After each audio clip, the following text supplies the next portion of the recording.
강에 물러서서 저희가 팠는데 이미 죽어 있었던 상태고 그 사람이 그 팔다리가 부러진 게 참 너무 보기 흉하더라고요. 공사판에 나가서 다치잖아요. 그러면은 응급처치가 없어요. 그럼 선생님이 뭐라고 하냐면요. 자, 길거리에 그 풀밭에 가서 5가지 종류의 다른 풀을 뜯어와라 이래요. 그럼 5가지 종류의 풀을 뜯어와서 그거를 돌로 으깨요. 그리고 피나는 곳에 그걸 이렇게 발라요. 많은 아이들이 씻고 마실 물조차 없어 가난한 나라의 병이라 불리는 장티푸스와 혈액, 폐렴을 앓다가 죽어간다. 많은 아이들이 굶어 죽고 있음에도 북한 당국은 그 어떠한 대책도 내놓지 않는 상태. 오히려 아이들에게 강제 노동을 시키며 노예처럼 부리고 있다. 이렇게 열악한 상황에 거리로 나가 떠도는 아이들은 최대 10만 명. 오늘 이만갑에선 김정은 정권 북한 아동 인권 실태를 전격 파헤쳐본다. 충격 고발, 아동 인권 지옥 북한. 네, 오늘은 먼저 김정은 정권의 고통받고 있는 북한 아이들의 인권 실태에 대해서 파헤쳐 보도록 하겠습니다. 채널 고정해 주세요. 네, 오늘 정말 열악한 환경에서 고통받고 있는 우리 아이들 그런 입장들을 대변해 주실 분들을 모셨습니다. 자, 12살에 북송돼서 북한 구호소에서 생활했던 한옥선 씨 모셨고요. 네. 네, 그리고 북한에서 12살부터 남의 집에서 노예 노동을 했던 김은설 씨 오늘 반갑고요. 자, 그리고 북한에서 어린 시절을 꽃제비로 살았던 김혁 씨와 이형석 씨가 함께 해주셨습니다. 자, 네. 옥선 씨, 오랜만이에요. 아, 네.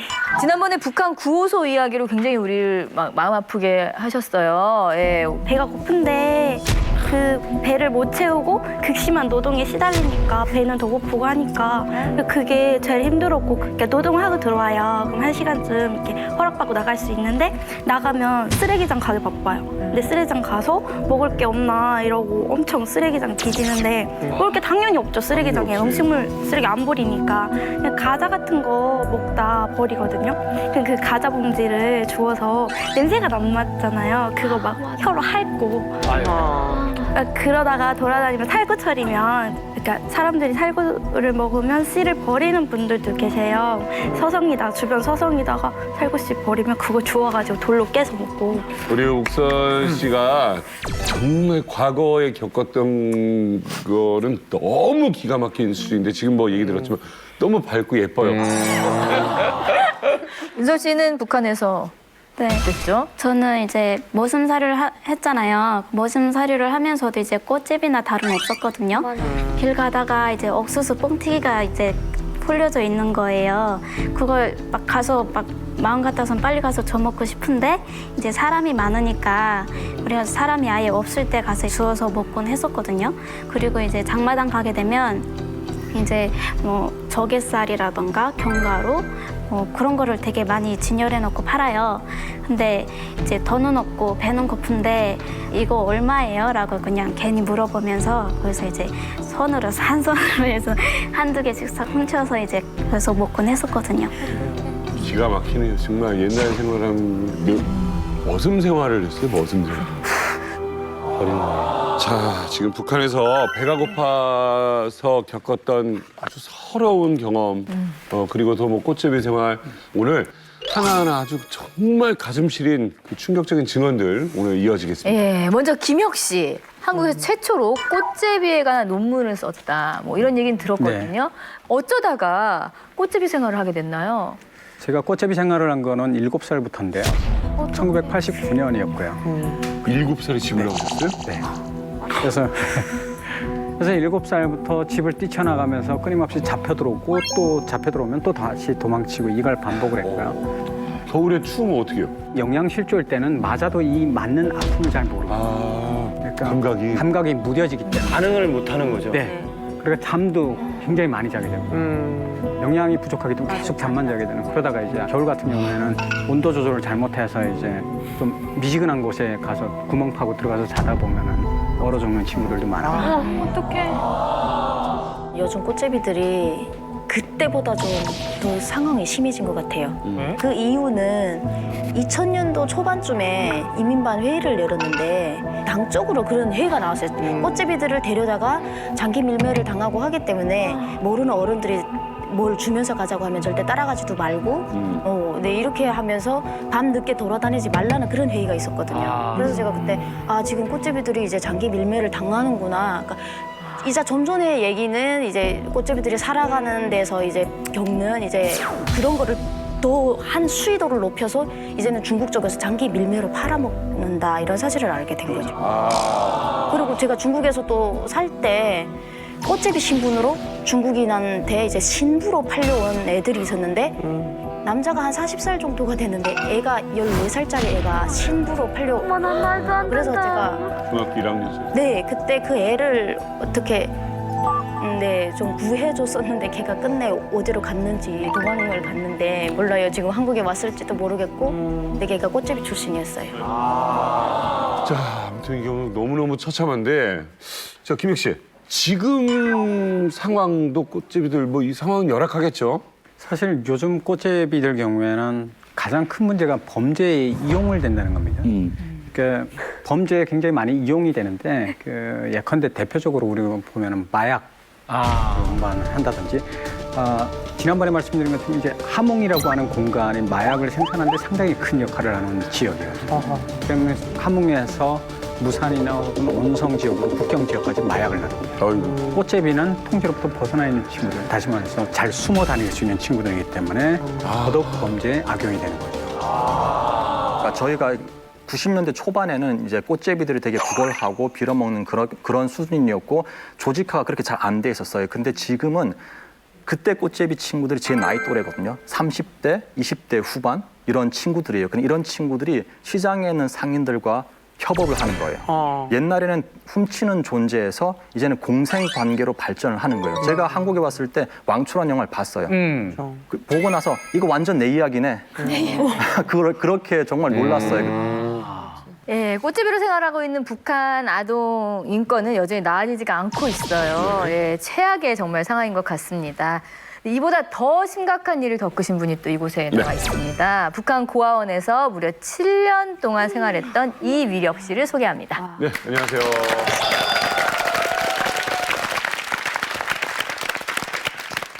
안녕하십니까. 자, 저의 이름은 이위력입니다. 저는 한순간에 북한에서 고아로 7년을 살았는데요.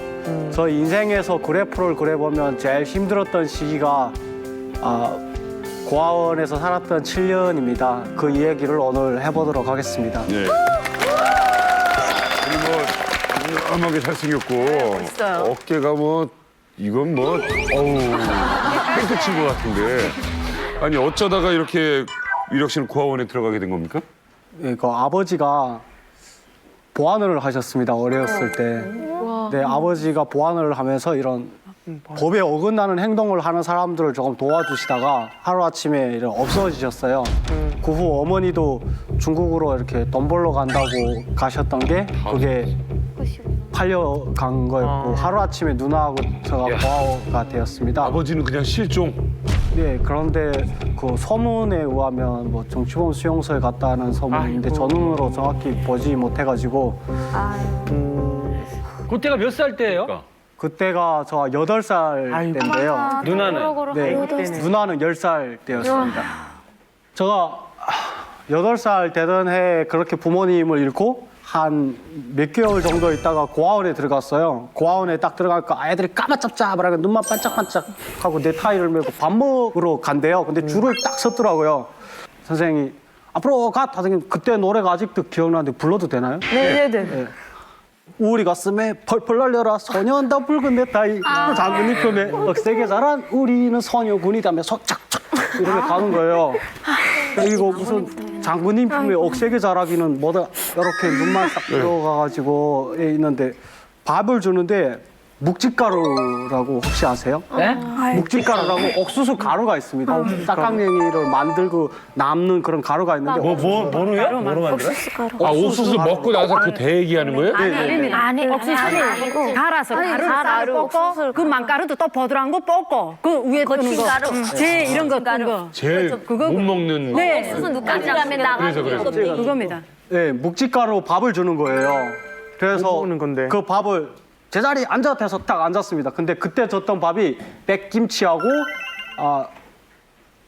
소금 시라짓국 그리고 그 묵직가루 밥이었습니다. 사실 그런 거 안 먹어봤을 거 아니에요? 네, 그때까지. 그렇죠. 그래도 나름 그래도 할머니네 집에서도 그렇고 아버지 엄마가 그래도 좀 생활이 좀 좋았으니까 맛있는 것도 좀 먹고 했었는데 막 이런 뚝물 같은 돼지 뚝물 같은 예, 그런 걸 냄새가 막 올라오는 거예요. 그래서 이렇게 우물우물거리는데 한 5분도 안 돼서 일어서 하는 거예요.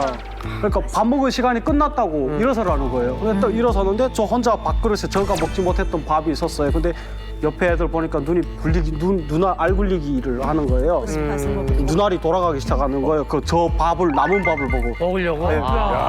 네, 근데 옆에 애가 탁 이러니까 밥그릇이 축축축축 떠는 게 벌써 저 앞에 딱 빈 그릇이 하나 탁 남더라고요. 이런. 그래서 기가 차다 이렇게 생각하고 그렇게 한 이틀을 못 먹었습니다. 밥을 처음에는. 아니 근데 그게 냄새가 네. 역했다고 했잖아요. 역할 네, 네. 정도로 싫었다고 했잖아요. 네, 네. 도대체 그게 어떤 냄새인지. 그게 어떤 냄새냐면요. 네. 음식 쓰레기통 모아두고 예. 있잖아요. 근데 그것도 한 이틀, 3일 지난 냄새는 그래도 음식 냄새가 살짝 나지만 한 3, 4일 지나서 한 일주일 정도 지난 냄새면 썩은 냄새가 살짝 나요. 뭔지 알아. 그런 냄새와 그냥 쉽게 말해서 악취 냄새가. 이게 아마 염장부 그런 데서 나는. 네. 아니 그러면 씻질 않고 그냥 주니까. 아, 왜 먹을 거 그렇게 안 줘요? 그러면 애들이 키가 다 안 클 텐데. 아무래도 그 이제 같은 묵직가루 밥이라든가 그런 기름기 없는 밥을 뭐 5, 6년씩 이렇게 먹다 보니까 이게 성장이 안 돼요. 저도 아이가 넷이거든요. 근데 아이들 밥 먹는 걸 보면 아무리 먹어도 배고프다고 그런 나이예요. 그때 고아원을 가셨잖아요. 되게 그 모습이 굉장히 충격적이었을 것 같아요, 미래 씨는. 어떠셨어요? 그 거기서 생존하는 그 방법 가운데서 그 요령이 있는데요. 그게 밥 먹는 기술입니다. 어떻게? 그 이제처럼 이런 묵직가루나 그 짝강내 강내밥을 주는데요. 그 강내밥을 1분도 안 되게 먹거든요. 빨리 먹어야 됩니다. 근데 나중에는 그게 먹게 되는 거죠? 네, 그렇게 먹게 됩니다. 배고프니까. 먹어야지. 한 이틀을 굶다가 저도 결국은 먹었는데 처음에는 이렇게 씹었습니다. 그 옥수수 그 묵직가루 밥을. 그러니까 씹으니까 그 형들이랑 옆에 선배들이 이렇게 등을 딱 때리면서 그렇게 하면 너가 안 된다고 며칠 못 견딘다고 씹지 말고 그 소금 국물을 엎어가지고 이렇게 쑥 저어가지고 이렇게 마시는 거예요? 예, 이렇게 쑥 이렇게 마시라는 거예요. 왜냐하면 소화되니까. 씹으면 소화가 되기 때문에 빨리 배고파진다고 하는 거예요.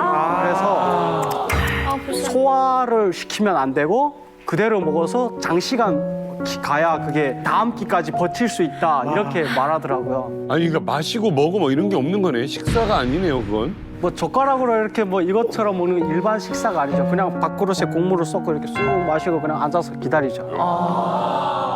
그 어린 나이에 처음에 이틀 동안은 그 역하고 정말 음식물 쓰레기보다 더한 냄새가 못 드시다가 이틀 만에 이렇게 드셨다고 하는데 그거를 7년 동안 꼬박 다 그 음식을 드셨다는 거예요? 그 고난의 행군 때 그 묵직가루를 기본적으로 많이 먹었습니다. 그 묵직가루 밥을 처음에는 그게 이렇게 넘어가지 않아요. 그게 까실까실한데요. 쓴약을 먹을 때 씹어 먹으면 넘어가지 않잖아요. 그것처럼 물이랑 함께 먹잖아요. 그것처럼 그 묵직가루랑 국물을 넣어갖고 싹 이렇게 저어갖고 쑥 넘겨요. 그러다 보게 되면 배에 이렇게 쌓입니다. 변으로 안 나갑니다. 왜냐하면 그게 기름이 없다 보니까 대장에 다 막혀버리거든요. 네. 그런데 배고프니까 또 먹어야 하잖아요, 밥을. 그러다 보면 또 먹고 하면 밑에서는 나가지 않고 배는 계속 나오는 거예요. 그렇게 되면 애가 사진에 보면 그 임신한 사람처럼 돼버리는 거예요. 그럼 선생님이 그다음부터 밥을 먹지 마 이렇게 해요. 그런데 몰래 계속 주워 먹고 뭐 이것저것 먹으면 배는 계속 나와. 그러면 선생님이 개를 불러다가 그 소내라 그 비누를 칠합니다. 그리고 그 대장 부분에라 비누를 이렇게 막 보내렸다 손을 쭉 털어내는 거예요. 강제로. 예, 강제로 틀어요. 근데 그게 엄청 고통스럽지만 그게 사는 방법이에요. 사실 저 고아원을 저도 나왔습니다. 저희 학교 선배. 저희 학교 선배. 사실 저희가 있을 때 96년 초 중반부터는 점점 식량이 줄어들고 97년도에는 뭘 줬냐면 옥수수 속회기를 겠다가 속대를 겠다가 말려가지고 가루 내서 줬어요. 그게 송치가루라고 그랬는데 이걸 죽을 써서 줬습니다.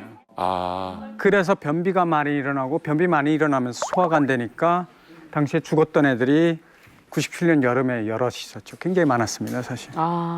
변을 보다가 이제 안 나오니까 힘주게 되면은 대장까지 다 쏟아져. 아이고. 팔창되죠.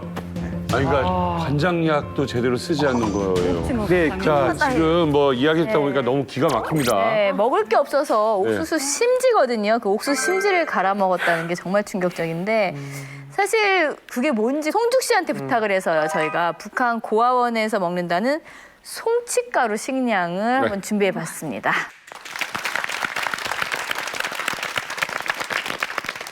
아니 이게 바로 송치가루인가요? 이게 지금 옥수수 가루. 아까 이 삼촌 말한 그 옥수수 가루인데 그다음에 이게 지금 이 성치가루입니다. 이게. 이거는 뭐예요? 그래 이거하고 이걸 같이 음식을 만드는 겁니다. 이게 음식이에요? 네, 이거 가루인데? 음식이에요. 아니 똑같이? 이게 음식입니다. 근데 한 가지 알고 넘어갈 거는 북한의 이 가루 아니란 말입니다. 이것도 아니고 이렇게 보드랍게 간 게 아니고 망으로 타게서 그저 한 60%가 재라고 알면 당의 재, 옥수수 그 재라고 하면 그래야 됩니다. 죄송한데 우리가 지금 제대로 못 만드는 게 그렇게 거칠게 할 수 있는 맷돌을 구하지를 못하고 네. 그래서 뭐 우리나라에서는 뭘 해도 이렇게 곱게 빠지잖아요. 근데 이렇게 먹을 수도 없다는 거예요? 네, 이건 아닙니다. 네. 한때 그 북한에서 그 쫑치 그 안에 보게 되면 이거 하얀 거. 예, 하얀 게 있거든요. 그걸 그 요겁니다, 염소들이 요거. 염소하고 소들이 먹습니다. 그래서 그 어떤 그 뭐 중앙당에서 어떤 뭐 좀 이상한 사람이 그 지시를 내린 게 소도 염소도 먹는데 왜 이걸 사람이 못 먹냐?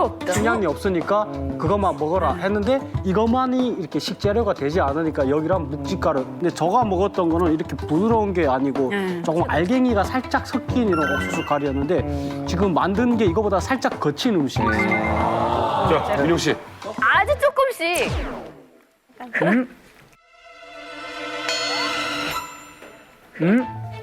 아유, 못 먹겠다. 재원. 왜요? 제 느낌은 이랬어요. 솥밥 먹는 느낌. 실수로. 솥밥. 실수로 덮밥 먹은 느낌. 아까 이렇게 불버서 마신다는 게 이해가 가는 게 지금 삼키려고 그랬는데 목에 걸려서 안 넘어가요. 그죠? 계속 걸려 있어. 뭔가 계속. 저희가 학교 다닐 때도 저희 친구들은 이거 한 줌 더 없어가지고 더 못 먹어가지고 그래서 지금 솔직히 저는 못 드시겠다고 하시는 걸 보면서 살짝 마음이 가슴이 아팠습니다. 이렇게 덩이가 깁니다. 이게 이렇게 주먹으로 잡으면 이렇게 제기가 됩니다. 아이고야. 이걸 이렇게 주머니에다 넣어서 산에 나무하러 갈 때 먹습니다. 근데 이게 한 줌이 없어가지고 애들한테 빌려 먹고 또 주머니에 혹시 남은 건 없느냐 뭐 이렇게 했는데 요만큼도 못 드시면 저는 이걸 7년을 먹었으니까 어떨지. 네. 자, 송중 어머님은 지금 모래처럼 이렇게 보니까 어떠세요? 저는 어저께 이거 만들어 보라 해서 집에서 안 하고 지금 식당에 일하는데 지금 이게 왔기 때문에 식당에서 만들었단 말입니다. 식당에서 다 만들면 다 만든 다음에 탁 부다니까 안 눈물 나서 아이고야. 버섯을 지금 탁 입에다 여서 넘겼는데 그다음 눈물 나답니다. 이 성취가루 이것도 없어서 난 제 새끼 당장 알아들어 죽을 때 엄마 밥 할 때 난 이거 버섯 먹였을 때 그게 탁 떠올라서 울었단 말입니다. 우리 사장님. 이모님 어떤가 맛을 보겠다. 우리 사장님 그것도 한 숟가락 툭 떠서 입에다 턱 넣더니 사장님 그거 제가 우니까나 할 수 없이 그거 넘기면서 이모 이거 지금 북한 사람들 먹었다는 겁니까? 그 옆에 직원들 턱대다 다 못 먹는단 말입니다. 그래 내가 그랬지. 이게 북한 사람들 대용 식량이다. 우리가 김정일이가 방침 내는 거 있었단 말입니다. 옛날에 북한에서 인민들에게 허리들을 줘야 때 우리가 고난행군 강행군을 걷자면 허리들을 줘야 된다. 그러자면 대용 식품들 많이 해소를 하자 해서 장항도 같은 거는 진짜 니탄은 계속 먹고 니탄 국시를 눌러 먹고 그거 지금 TV에다가 그러니까 신문이랑 막 다 사진 찍어서 내보낸 적이 많았단 말입니다.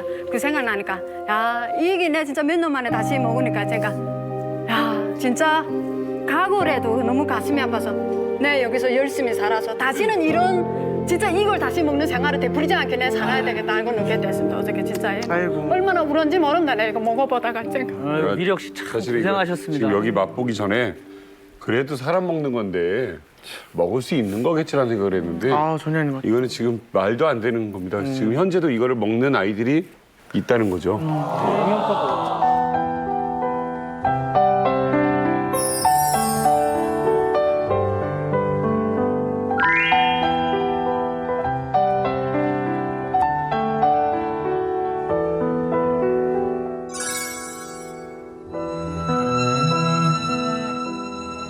저는 옥수수 속대를 먹을 수 있다는 거 자체가 저는 너무 좀 충격적인 것 같고 이거 영양가도 전혀 없는 것 같은데 솔직히 말하면은 그러면 영양실조 걸린 친구들 좀 많을 것 같은데 그렇죠?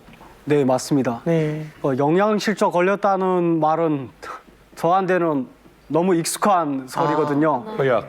예, 허약 걸린 친구들 너무 많이 봤고 그로 인해서 많이 죽은 사람들도 너무 많이 봤습니다. 유엔에서 한때 옥수수 가루를 먹을 때 유엔에서 이렇게 외신 기자들이 와서 사진을 찍어갔습니다. 저희 고아들을. 제가 한국에 와서 인터넷 사진을 보니까 사진이 있더라고요. 이렇게 갈비뼈가 막 이렇게 아른아른한 이런 애들이 있거든요. 그런 애들이 좀 그래도 건강한 애들. 예? 그게 건강하다고요? 예, 그 사진을 찍어놓은 거는 외국인들이 왔을 때 그래도 조금 건강한 애들로 이렇게 찍어요. 근데 그 다음 단계 애들은 사진을 안 찍습니다. 죽기 직전에 애들은.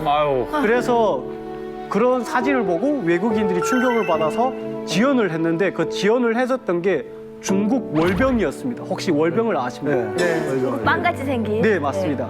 그 월병을 이렇게 뜯어보면 엄청 기름기가 많습니다. 근데 저런 것을 한 1, 2년을 계속 먹던 아이들이 그 월병을 먹기 시작해서 애들이 엄청나게 죽어나간 거예요. 한 1년 동안에 70명 정도 왜요? 죽어나갔습니다. 왜요? 월병을 먹고 많이 죽은 이유가 저렇게 기름이 한 방울도 없는 음식을 먹고 이따가 그 기름기 들어오는 음식을 먹으면서 애들이 설사를 시작한 소화가 거예요. 안 되는구나. 예. 그래서 저희는 그때 당시 이거 미국 놈들이 우리 아이들을 죽이기 위해서 여기랑 월병에라 약을 탔다. 이렇게 저희는 생각하고 선생님들도 얘기를 했었습니다. 그래서 그 월병을 먹고 애들이 계속 죽어나가는 거예요. 혹시 사람이 죽을 때 어떤 단계를 거치는지 제가 여기서 말해도 될까요? 예. 1단계는 이제처럼 그 영양실조 갈비가 막 보이면서 머리를 들지 못합니다. 그게 목이 너무 가늘해서 자기 머리를 이기지 못하는 겁니다. 그래서 선생님이 수업을 들을 때 머리 바로서 하고 이렇게 턱 치면 이렇게 옆으로 가요. 그리고 위로 못 납니다. 그리고 이쪽으로 하게 되면 이렇게 가운데로 있다가 흐뜩흐뜩 하다가 다시 이렇게 넘어갑니다. 그게 1단계입니다. 그러다가 병동에 들어가게 되면 애가 엄청나게 살이 찝니다. 그게 살이 찐 것처럼 보이는 거죠. 몸이 부어가지고 이렇게 손을 쑥 넣게 되면 다리나 이렇게 손이 이만큼씩 들어가요. 아이고야. 그만큼 몸이 그렇게 말랐던 몸이 무기로 가득 차가지고 눈도 안 보입니다. 그러다가 바로 죽는 거죠. 그러면 그 죽으면 어떻게 되냐면요. 그 구멍이라는 구멍에서 물이 그 부었던 물기가 다 빠집니다. 그러면 그 선생님들이나 직원들이 그 죽은 아이를 볏짚 가마에라 이렇게 둘둘 감아가지고 그 뒷산에라 이렇게 묻는데 묘지를 묻게 되면 이렇게 살짝 볼록하게 하지 않습니까? 그게 한 저가 대충 봐도 한 70, 80개 구 정도가 됐었던 것 같습니다. 예방 주사가 되게 중요하거든요, 어린아이들한테. 네. 왜냐면 질병 때문에 그런데 그 전염병 같은 것도 많을 것 같은데요. 제가 걸레본 병을 뭐 지금 기억으로 뽑는다 해도 한 5가지가 되는데요. 그 제일 힘들었던 게 옴, 그리고 수두, 그리고 장티부스, 예, 장티부스, 그리고 뭐 콜레라, 예, 파라티부스, 예, 그런 병들. 이게 집단 생활을 하지 않습니까? 저희 고아원 같은 거에는 옴이 한 명이 걸리게 되면 다 걸립니다. 그렇죠. 걸리는 속도가 엄청나게 빠릅니다. 그래서 학교에서 그 류황을 혹시 아십니까? 그 류황을 이렇게 몸에다 발라주거든요. 맨 가루를 발라주고 이렇게 교직원들이 그 불 가까이를 이렇게 지집니다. 사람을, 살을. 왜냐하면 그 옴의 그런 병균을 류황으로 이렇게 태워가지고 없앤다는 거죠. 민간요법일 거 아니에요? 네, 민간요법. 그렇게 태우기도 하고 그건 고학년들만 개별로 이렇게 베어주고 이렇게 발라주고 그 이유가 그 조금 이렇게 성인에 가까운 고학년들이니까 좀 부끄러움이 있기 때문에 이렇게 배려 차원에서 따로 해주는 거고 저희 같은 저학년에서는 어떻게 했냐면요. 불을 모닥불을 학교 운동장에다 피워가지고 유황을 거기다 이렇게 탁 넣습니다. 그러면 연기가 엄청나게 나거든요. 그 가까이에 원을 이렇게 그려놓습니다. 원을 그려놓고 그 안에 들어가서 절대로 나오지 말고 선생님들이 감독을 섭니다. 그러면 그 가까이에 서가지고 몸을 이렇게 지지는 겁니다. 그러면 나오려면 선생님이 들어가 너를 살리려고 그러는 거야. 이렇게 하니까 할 수 없이 나오지 못하고 거기서 자기 몸을 지지면서 그게 무슨 치료야. 아니 근데 죽지 않기 위해서 정말 발버둥 친 거 아닙니까? 지금 얘기를 들어보니까. 근데 어떻게 7년을 견뎠어요? 고아원에서 내가 먹고 살 수 있는 방법은 그 애들을 좀 도둑질 잘하는 애들하고 함께 나가서 같이 뭐 김치움, 그러니까 김치 저당포를 털거나 아니면 남이 물건을 훔쳐갖고 같이 놀아먹는 방법인데 그나마 나갔다가 제대로 들어오면 운이 좋은 거고 잡히게 되면 선생님들한테 엄청나게 맞습니다. 그 이유가 이제처럼 장군님 망신을 시키고 그리고 너희가 그런 거짓골로 나가서 외국인들이 보게 되면 우리 위대한 조선을 어떻게 보겠냐 이렇게 생각을 하기 때문에 나가지 못합니다. 이제처럼 그 자기 목을 가늘지 못하는 그런 영양실조에 아이들이 서 있기도 힘듭니다. 그걸로 이렇게 싸대기 한 대 어른이 성인이 때리면요 한 3m 쭉 밀려갑니다. 그래서 또 걸어오랍니다. 그렇게 하고 또 때리고 그렇게도 하고요. 또 어떤 애들이 있냐면요 훔쳐가지고 달려야 되는데 달리기를 못합니다. 왜냐하면 너무 영양 상태가 좋지 않기 때문에 달리지 못합니다. 그래서 그냥 거기 주인이 두부를 판다면 두부 앞에 가서 그 음식을 이렇게 푹 져갖고 입으로 먹습니다. 그러면 그 주인이 엄청나게 때립니다. 그러면 피가 툭툭 터지면서 먹습니다. 이렇게 앉아서. 그 땅바닥에 막 손짬에 빠진 그런 두부 찌꺼기라든가 음식 찌꺼기를 흙에까 이렇게 모아갖고 막 먹습니다. 그러니까 그 구호가 뭐냐면요. 맞을 때 맞더라도 먹자. 이게 구호거든요. 그렇게 생존을 합니다. 사실 이제 보호소에서는 선생님이 이렇게 해요.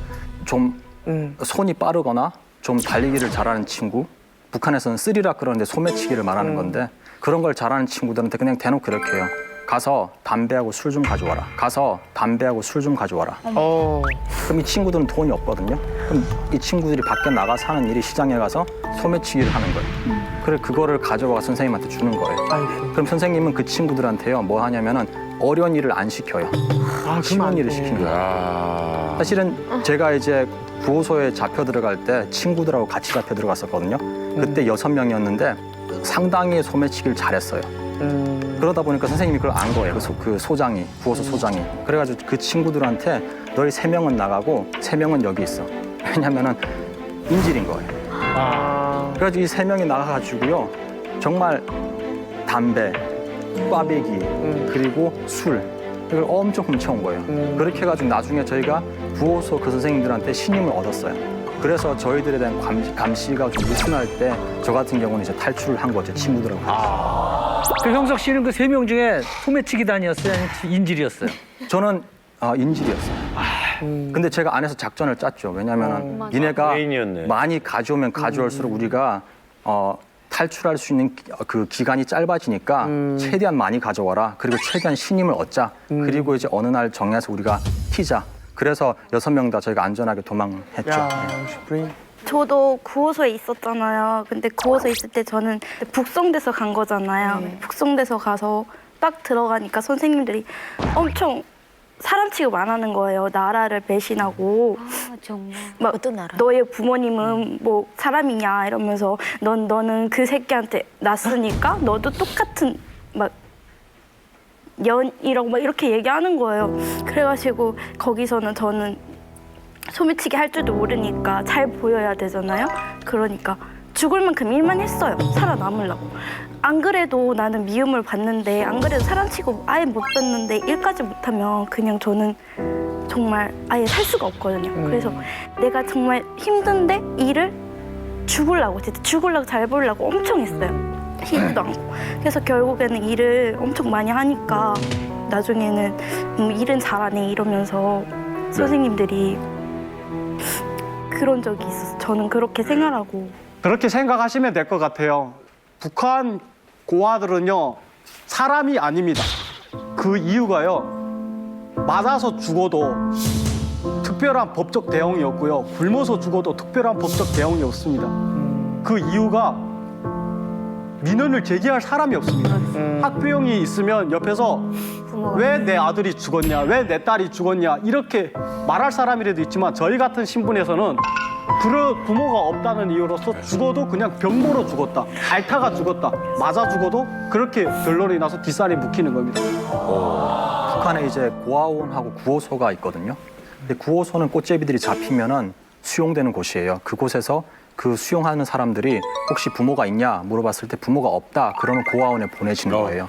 그리고 만약 부모가 있다 하면 부모한테 이렇게 통지서를 보내요. 아니면은 그 지역 담당 보안원한테 보내요. 그래서 부모가 오는 경우도 있고 안 오는 경우도 있죠. 저 같은 경우도 이제 꽃제비를 하다가 한 번은 구호소에서 이제 연락이 닿았나 봐요. 한 친구가 있었는데 그 친구가 엄마가 왔어요. 근데 그 아이가 일주일 전에 죽은 거예요.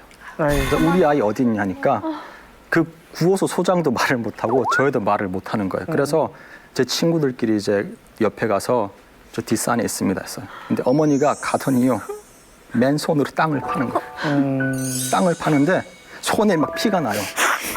피가 나는데 저는 정신이 나간 여자인 줄 알았어요.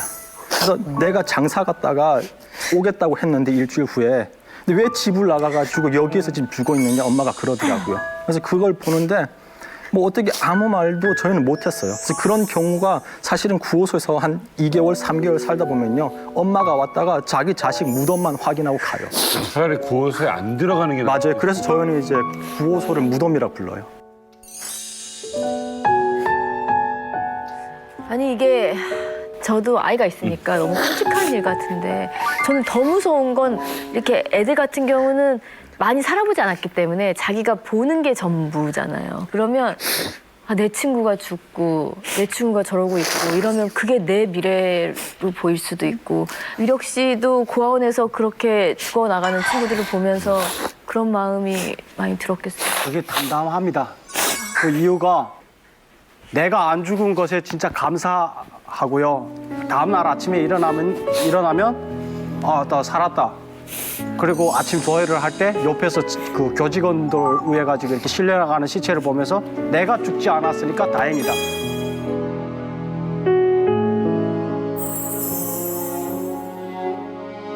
나는 내일도 죽지 말아야지. 그게 내 생각의 전부였고요. 그렇게 제가 7년을 버텨서 살은 겁니다.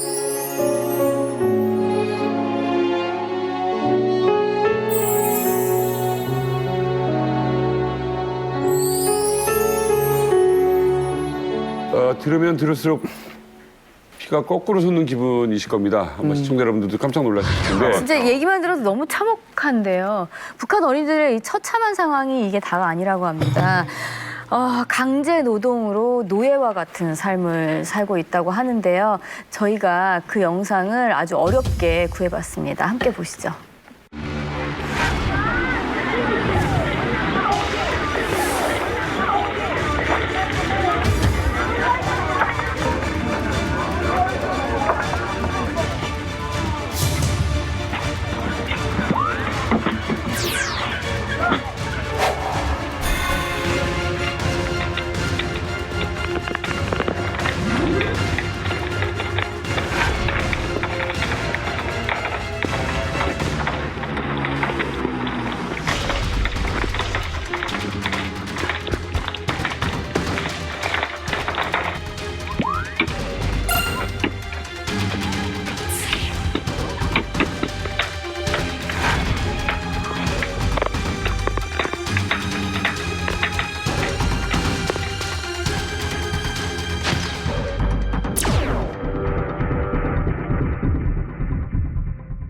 와, 이게 뭐야? 아니 야, 저게 이게 말이 되냐, 이게? 그냥 우리가 멀리서 이렇게 보면 이렇게 평범하게 상식적으로 살아온 사람들이 보면 당연히 애들이 그냥 흙놀이 하나 보다. 그렇게 상상이 예, 그냥 이렇게 들어가 보니 채석장에서 일을 하고 있어요. 말도 안 돼. 애기들이 미친 거 아닙니까? 네, 맞아요. 정말 애들 갖고 뭐 하는 짓이에요, 지금. 아니 궁금한 게 사실 애들이 진짜 불쌍하다를 넘어서서 이건 너무나도 큰 충격적인 일인데 이 지나가는 어른이 말리질 않는단 말이죠. 그냥 당연하다고 생각했는데 이게 제가 이제 저 영상을 이제 이렇게 보면서 이제 봤는데 저게 이제 나오는 학생들이 아마 한 이민학교 4학년쯤 되는 것 같아요. 근데 이제 저 학생들이 이제 그 학교에서 과제를 받고 이제 그 철길에 돌을 깔라고 이제 그거 받고 과제를 받고 나왔거든요.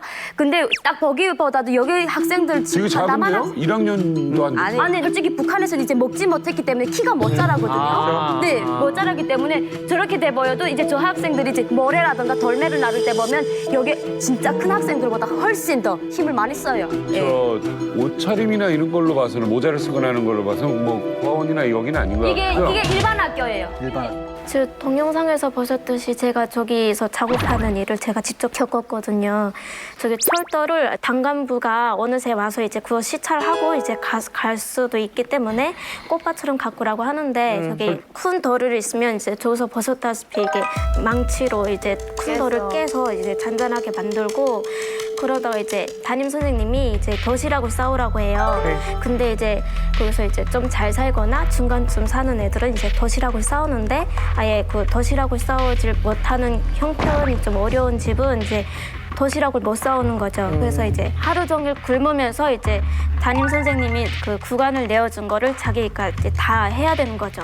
그러다가 이제 거기서 이제 까만 승용차나 이렇게 지나가게 되면 이제 담임 선생님이 무조건 인사를 시켰어요. 왜냐면 이제 당간부가 지나갈 수도 있고 아니면 이제 까만 승용차를 탄 사람은 무조건 높은 사람이라고 이제 선생님이 얘기를 하셔가지고 항상 이렇게 서가지고 까만 승용차가 지나가게 되면 항상 준비해서 이렇게 인사를 했었거든요. 애들한테 안 미안한가요? 저거 지금 사진이란 게 제가 살던 딱 그 모습 그대로입니다. 제가 여기 오기 전에 철길 옆에서 살았단 말입니다. 산속 밑에 이렇게 철길이 있단 말이에요. 제가 남편이 철도 다니다 나니까 이 철도에 너무나도 잘하는데 북한에서는 저 어린 아이들을 이제 오후마다 동원시킨단 말입니다. 저 학급별로. 근데 근황 시키면 뭐라는데 나는 침묵을 10개 하면 10개 이 영안에다 자갈을 차야 열어. 하니까 아이들이 이제 저 채석장에서 돌을 까져다가 밤알만큼씩 그 가스를 자기 그 담당 구간 그 철길 침묵에다 깐단 말입니다. 저 일이 어느 때 제일 많은가 하면 7, 8월 때 북한에 김일성이, 김정일이, 그 김정은이 강강도 현지자가 7, 8월입니다. 그거 가니까 일어서는 하느라 저 몽땅 하는데 아이들이 족이 나서 이제 일하다가 더위 먹고 일사병이 걸려서 막 쓰러지고 해가 나면 절길이 완전히 따갑단 말입니다. 그 여름 막 쓰러지고. 예. 아 그러면 저게 흔한 일이라고 얘기를 하는데 제가 봤을 땐 노예 노동이거든요. 맞아요. 그걸 은솔 씨도 다 해봤다는 얘기예요? 네, 저는 이제 우리 그 동네에 땅구대대가 들어와가지고 이제 거기서 땅구대대 이렇게 병실을 짓는데 학생들을 좀 써도 되냐 해가지고 제가 이때 초등학교 3학년, 4학년을 이렇게 동원을 시키거든요. 그때 이제 돌 나르고 흙 나르고 모래 나르고 물 나르고 이러다 보니까 다 나르고. 그러니까 물 나르고 이렇게 일을 해요? 네. 뭐 장비나 이런 것도 있어요? 장비는 이제 자기가 다 집에서 챙겨와야 되는 거죠. 그 그게 도구가 없으면 그냥 손으로 일일이 다 해야 되는 거죠. 손 다치잖아요. 그래서 맨손으로 계속 일하다 보니까 계속 피나고 찢어지고 물집 나고 이러다 보니까 이게 손이 너무 아픈 거예요. 그래서 그런 일을 어쩔 수 없이 그래도 참아가면서도 그걸 해야 되는 거죠. 저는 구호소였잖아요. 근데 눈을 뜨면은 노동에 나가요. 그랬다가 해 지면은 들어오거든요. 근데 그 노동이 나가는 게 건물을 짓는 거예요. 건물 같은 걸 짓는데 이 건물이 어떤 건물을 지어주는지 우리는 알 권리도 없는 거예요. 그냥 이걸 해라 해가지고 시키면 그거를 묻지도 따지지도 않고 그냥 무조건 해야 되는 거죠. 그렇게 하루 종일 무거운 거 들고 막 그러는데 고작 주는 거는 하루 종일 일했는데 돼지밥 하나예요. 근데 그 돼지밥이 되게 요만한데 그게 쌀알도 아니에요.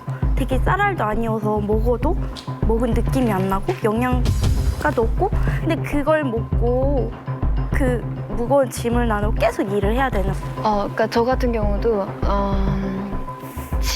집에서 먹을 게 없어가지고 학교를 못 가거나 이제 그리고 또 학교에 가면 내라는 게 너무 많아서 못 가는 경우도 정말 많지만 저 같은 경우는 누워가지고 일어날 힘도 없는데 학교에서 와가지고 학교 가자고 근데 학교 가서 공부하자가 아니라 농촌 동원에 나가야 되니까 가야 된다 먹지 못해가지고 일어나지도 못하는데 반매로 가야 된다고.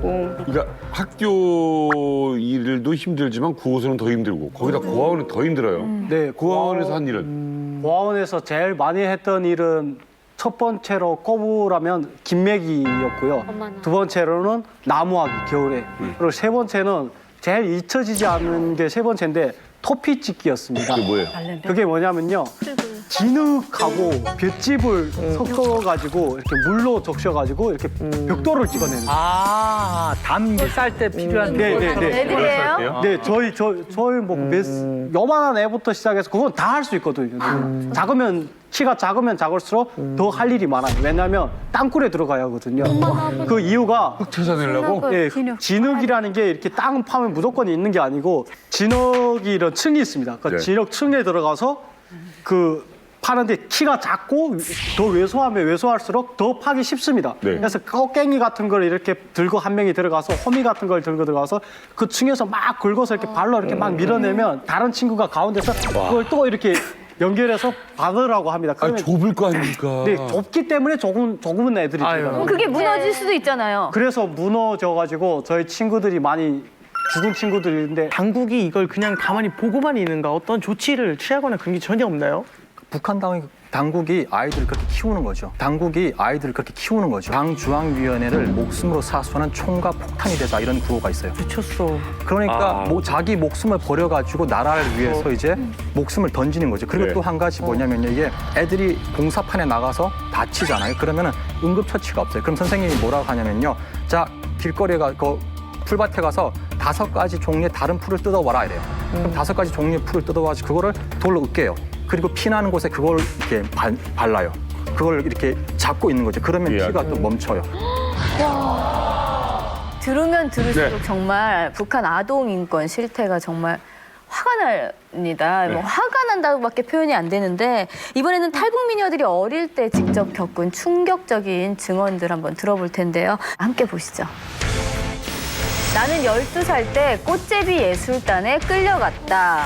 아니 북한 뭐 예술단 얘기 많이 들어봤는데 꽃제비 예술단이라뇨? 정사람 씨. 씨가 예. 북한에 12살 때 9.27 상무 같은 게 있어서 갔는데 어떤 여자가 한 명이 와서 애들을 다 봐요. 이렇게 자세히 보더니 한 명 한 명 지정을 해요. 그래서 나보고 자기가 모성 영웅이래요. 모성 영웅이라서 자기 집에 가면 뭐 자기가 엄마가 돼줄 테니까 뭐 좋은 옷도 주고 좋은 집에서 너 같은 입양하는 거구나. 네, 입양을 해서 너 같은 애들이 뭐 되게 많으니까 군대도 보내주고 뭐 악기도 가르쳐주고 뭐를 다 해준대요. 그러니까 너무 천사 같은 그런. 그렇죠. 그러니까 나는 엄마가 없으니까 너무 그렇게 마음에 와닿고 그 여자가 너무 좋아 보이는 거예요. 그래서 바로 따라간다고 했죠. 그러니까 그 여자가 거기서 한 여러 명을 데리고 그 집에 가더라고요. 근데 집에 가니까 집이 개인 집인데 약간 사각형으로 돼 있는 거예요, 집이. 애들 많으니까 집이 그렇게 생겼나 보다 했는데 들어가자마자 원래 자물쇠라는 건 밖에서 잠그잖아요. 대문 안에서 잠그는 거예요. 뭐야? 아니, 뭐 이상하다는 생각이 들어서 갔는데 장구 같은 북을 주면서 이렇게 장단 같은 걸 배워주더라고요. 그걸 계속 하래요. 보니까 좀 어린 애들은 이런 연습을 시켜서 군인들이라던가 이런 단체 같은데 위문 공연을 가요. 근데 애들이 아무것도 모르는 애들을 한 3개월 동안 모든 걸 다 해야 돼요.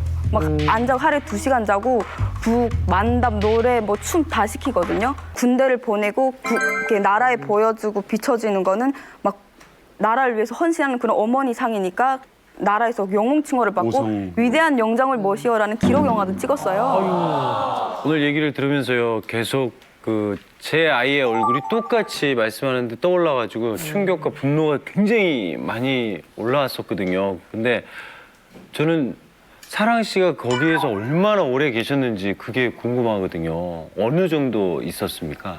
저는 거의 1년을 있었는데 이게 웃기는 게 뭐냐면 가면 제가 사랑이면 사랑이로 안 불러요. 이름을 바꿔줘요. 총폭탄, 자폭정신 뭐 이런 그 구호를 이름으로 달아주거든요. 그러니까 너네는 커서 이게 장군님한테 충성을 해야 하니까 이름 자체도 이런 평범한 이름이면 안 된다 이러고 밥은 줘요? 밥은 주는데 군용식기 같은 거 있는데 거기에다 5분의 1 정도? 그걸 하루에 2끼를 나물이 거의 한 70% 섞어서 그 나물도 토끼풀 같은 거를 뜯어오라고 그러거든요. 그렇게 뜯어오면 그걸 섞어서 먹고 토끼풀을요? 네, 토끼풀을 먹고 거기서도 저 한 4명인가 죽는 걸 봤어요. 그러니까 저는 거기 1년 있는 동안 평생 울 걸 다 울었던 것 같아요. 그 탈출은 어떻게 했어요? 그러니까 물 길러 가면 3일 1조로 가는데 그 물 깃는 사이에 저 어두웠으니까 잠깐 엉거주춤하다가 진짜 죽을 힘을 다해서 5km를 진짜 마라톤을 하듯이 뛰었거든요. 기가 막혀요. 근데 후에 무서웠던 게 그 여자가 애들을 풀어서 저를 잡으러 다니는 거예요. 저를 잡으러 다니는 거예요. 그 거리를 그 집 애들이 패거리를 지어서 장마당이랑 골목에 다니는 거예요. 저를 잡으러. 잡히면 너무 무서워. 잡히면 다시 데리고 가서 죽을 때까지 때려요. 잡혀온 애들 되게 많이 봤어요. 말도 안 되는 도망가면. 일인데 이게. 너무 분하죠 이게. 이게 국가가 이런 모성 영웅 엄마들이 결국에는 국가가 인정한 납치범들이에요. 그렇게 보시면 돼요. 그러네. 국가가 인정해서 납치를 하게끔 만들어주고 납치한 이후에는 이 애들을 양성을 시켜서 다 어디로 보내는 거예요? 돌격대나 당이 군대나 당이 장군님께서 어려워하시는 이런 데로 버려지는 거거든요. 엄마가 나중에 와서 그걸 내 딸이 죽었다 이렇게 얘기를 했는데 국가에서 그냥 안 해주더라고요. 왜냐면 그게 밝혀지면 네, 그런 거 묻어버려야 돼요. 되니까. 위력 씨에게 좀 여쭤보겠습니다. 지금 대한민국에 와서 뭘 하고 계세요? 지금은 학생입니다. 동국대학교 경찰행정학과 4학년에 지금 재학 중입니다. 멋지다. 앞으로 경찰이 되실 네, 생각이에요? 그렇습니다. 제가 북한에서 또 그 이후의 삶도 좀 기고하거든요. 북한 그런 법에 대해서 부당하게 좀 생각을 하고 살았는데 한면을 느꼈었는데 한국에 오니까 이게 경찰이 참 신기하더라고요. 왜요? 일단은 그 술 먹은 사람들을 이렇게 같이 이렇게 보조해 주더라고요. 네. 그게 너무 신기했고. 파출소에 안전하게 예. 데려다- 그게 이게 진짜 민주주의 경찰인 거예요. 그래서 이게 정상이 아닐까. 북한이 오히려 이상한 거고. 그래가지고 나도 아버지가 했던 그런 경찰이 아닌 다시 대한민국에 좀 멋진 그런. 어떡해. 좀 궁금한 게 있는데 그 이후에 어머니 아버지는 못 본 겁니까? 네, 그렇습니다. 그 후에 어머니는 중국에 갔고 아버지는 아예 못 보고. 엄마는 연결도 안 돼요? 지금은 어머니를 만났습니다. 어머나! 다행이다. 엄마를 만났어요? 네. 어떻게 됐어요? 와 보니까 어머니가 10년 전에 미리 한국에 오셨더라고요. 10년 전에. 하늘 아래 세상에 어머니가 멀쩡히 있는데 엄마는 또 아들을 얼마나 찾아 헤맸겠어요, 수소문하고. 3년 만에 만났었죠. 네.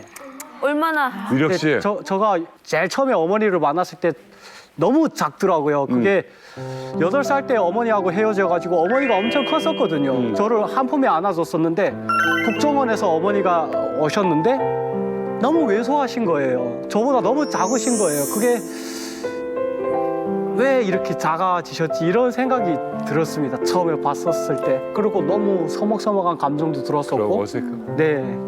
엄마 생각하면 제일 눈물 나는 게 뭐예요? 제가 13년 동안 하루도 빠짐없이 어머니를 그리며 살았거든요. 그 이유가 내가 살려고 어머니를 생각했습니다. 왜 나를 낳았지? 그렇게 내가 이렇게 송치가루를 먹고 그리고 보이부 사람들한테 맞고 선생님들한테 맞고 이럴 때마다 계속 생각했습니다. 애들이 엄마 손을 잡고 가는 걸 보게 되면 나도 그랬을 때가 있었는데 나는 왜 없을까? 나는 왜 태어났지? 이런 생각을 너무 많이 했었거든요. 그런 생각이 한순간에. 진짜 하고 싶었는데 목에서 잘 안 나왔다는 얘기 있잖아요. 쑥스러웠고 하여튼 엄마한테 진심 담아서 한마디 했어요. 응? 어머니, 이렇게 인사 또 드리네요. 솔직히 많이 원망했습니다. 어머니를 많이 원망했고 어머니를 많이 욕했고 그런데 지금은 행복합니다. 지금은 많이 행복하고 어머니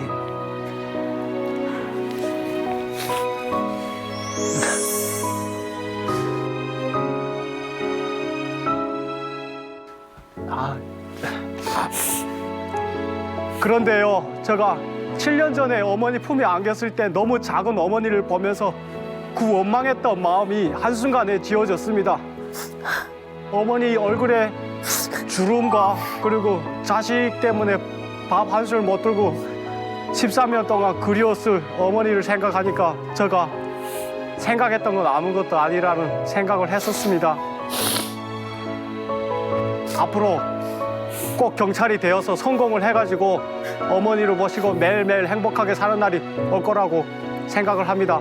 어머니 사랑합니다.